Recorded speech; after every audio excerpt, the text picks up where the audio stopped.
नमस्कार किसान भाइयों, जैसा कि आप जानते हैं कि कल योगी सरकार ने 26 सितंबर को गन्ने का रेट घोषित किया है और उसमें उन्होंने 25 रुपये की बढ़ोतरी की है। और अब फिलहाल जो गन्ने का रेट होगा 2021-22 सत्र के लिए वो 350 रुपये अर्ली वैरायटी का होगा और सामान्य के लिए 340 रुपये गन्ने का रेट निर्धारित किया है। तो फिलहाल यदि मैं कुछ थोड़ा पीछे जाऊँ और बात करूँ तो जो मायावती जी की सरकार थी तो उन्होंने गन्ने का रेट अपने 5 साल के कार्यकाल में 115 रुपये बढ़ाया था। समाजवादी पार्टी ने 65 रुपये बढ़ाया था और यदि हम बीजेपी की बात करें तो इन्होंने 35 रुपये 5 साल के कार्यकाल में वृद्धि की है।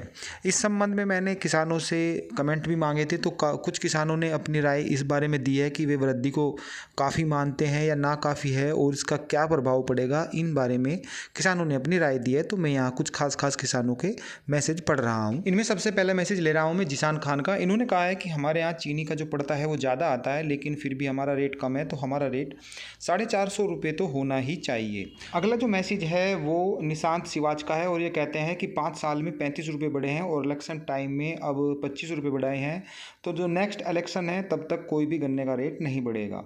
अगला है किसान देवता का। इन्होंने कहा है कि बीजेपी के पास ये आखिरी मौका था, अब यूपी में बचने का ये भी मौका इन्होंने खो दिया है। अगला जो मैसेज है वो मुकेश कुमार का है और ये लिखते हैं कि श्रीमान जी, यह सरकार पिछले 4 साल से 35 रुपये कम गन्ने का रेट दे रही है। अब जो बैठता है वो यदि 35 रुपये जोड़ दिए जाए तो 395 रुपये तो होना ही चाहिए और ये हमारी भी कमी है कि हमने इनकी सीटें जो है वो 300 प्लस दे दी है। अगला जो मैसेज है वो है सिद्धार्थ राणा का। इन्होंने लिखा है कि जिस सरकार ने इलेक्शन टाइम में भी और किसानों का आंदोलन चल रहा है तब भी 25 रुपये की बढ़ोतरी की है, तो समझा जा सकता है कि आगे हमारे साथ क्या होने वाला है। अगला जो मैसेज है वो बंटी कुमार का है। कहते हैं कि सर पेमेंट भी तो टाइम से होना चाहिए। शायद इनका मानना है कि यदि गन्ने का रेट ज़्यादा बढ़ा दिया जाएगा तो पेमेंट में दिक्कत आएगी। अगला जो मैसेज है वो अरुण त्यागी का है। इनकी जो मेन समस्या है कि जो आवारा पशु हैं उन्होंने फसल का काफ़ी नुकसान किया है और ये मानते हैं कि जो हमारी देसी गायें हैं वही गौ माता कहलाई जाती हैं, बाकी जो हैं वो विदेशी हैं, उन्हें गौ माता का दर्जा नहीं दिया जाना चाहिए।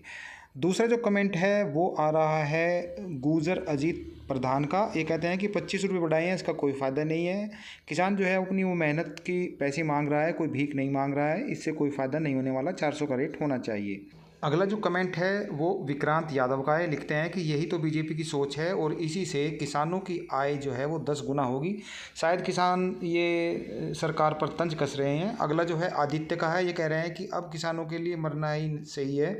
डीजल, बिजली, खाद, कीटनाशक, कृषि यंत्र इतने महंगे हो गए हैं और बीजेपी को वोट नहीं देगा किसान। पंजाब में 360 हैं, हरियाणा में 362 हैं और यूपी में 350 हैं, तो ये गलत है। 365 यहाँ भी होना चाहिए था। अगला है सन्नी जाट का। ये कहते हैं कि दिल में दर्द तो रहेगा पर यूपी जो है वो पंजाब हरियाणा से बहुत बड़ी है और जो सरकार ने कुछ फैसला लिया है वो सोच समझ कर ही लिया होगा। शायद ये सरकार के फैसले से सहमत हैं।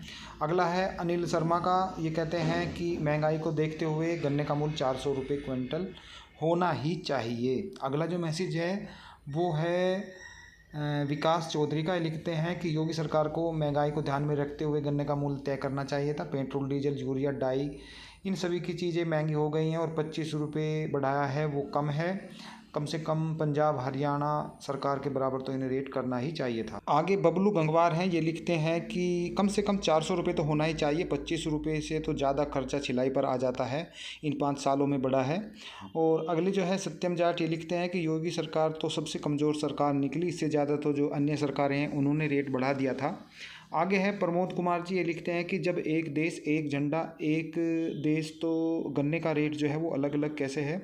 इनका मतलब है कि जो पंजाब हरियाणा में गन्ने का रेट है वही यहाँ पर भी होना चाहिए था। आगे हैं राजा वर्मा इलेक्ट्रॉनिक मोबाइल। ये लिखते हैं कि जैसे गन्ने का 25 रुपये इन्होंने रेट बढ़ाया है, मुझे पूरी उम्मीद है कि अब की बार जो भाड़ा होगा, ढुलाई होगी, उसमें ये बढ़ोतरी कर देंगे। आगे पंकज सिंह राणा लिखते हैं कि 5 साल में 25 रुपये की बढ़ोतरी, थोड़ी राहत तो मिलेगी ही। किसान भाइयों, अब मैं कुछ किसानों के नाम यहाँ पर पढ़ रहा हूँ। लगभग सभी किसानों ने कहा है कि जो गन्ने का रेट बढ़ा है ये कम है और उनका मानना है कि 400 रुपये से कम होना ही चाहिए था।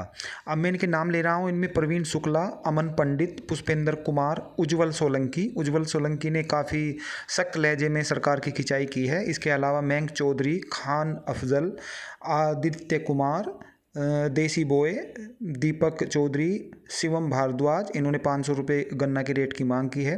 कोमल 400 रुपये की मांग कर रही हैं। कुलदीप राठी जो है वो काफ़ी खफा हैं सरकार से, जो गन्ने का रेट उन्होंने निकाला है। इसके अलावा सुरेंद्र सिंह 400 रुपये की मांग की है। इसके अलावा मेडिकल नॉलेज 450 रुपये, नीरज कुमार जो है वो 400 रुपये, हरीश कुमार 400 रुपये, कंवरपाल सिंह, विलेज लाइफ, बंटी कुमार, इन सभी किसानों ने भी कहा है कि ये जो गन्ने का रेट है ये काफ़ी नहीं है। किसान भाइयों, ये जो गन्ने का रेट योगी सरकार ने कल बढ़ाया है, इस बारे में आप क्या सोचते हैं और आपका क्या मानना है कि ये गन्ने का रेट जो बढ़ा है इससे योगी सरकार की सीटें बढ़ेंगी या घटेंगी? इसके अलावा जो अन्य पार्टी हैं उनमें से कौन सी पार्टी ऐसी है जिसकी सरकार बनने जा रही है या बन सकती है? इस बारे में आप अपनी राय दें। अगली वीडियो में मैं उनको शामिल करूँगा और पूरा डेटा आपके सामने प्रस्तुत करूँगा।